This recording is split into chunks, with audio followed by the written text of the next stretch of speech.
prevenidos. ¡Acción! 27 de marzo. Día Mundial del Teatro. Yo más bien diría... Día Mundial de la Vida.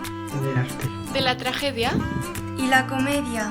Día Mundial De la pasión local. Y desmedida. Día Mundial De los Quijotes. Soñadores atrevidos que apuestan su vida. Por un estreno. Yo más bien diría...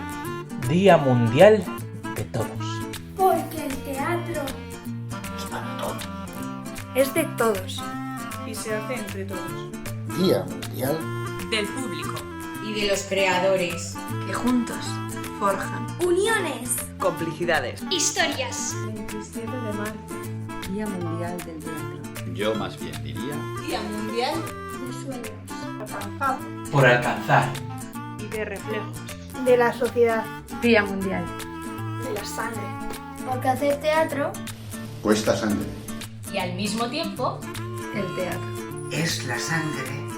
De cada pueblo. Día Mundial de locos. Y de atrevidos. Amantes amorosos. Navegantes de ilusiones.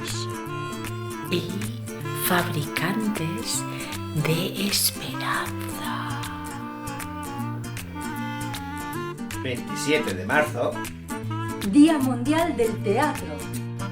Día Mundial de todos. Día Mundial para todos. Día Mundial De la vida.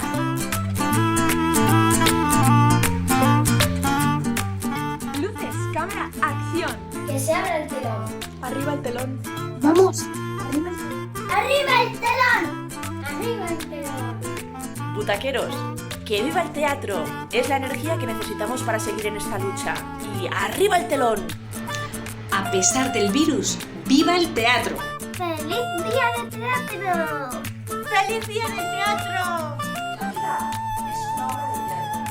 Así que, quien sueña, canta, ríe. ¡Feliz día del teatro! Teatro, la vida es puro teatro. Feliz día del teatro.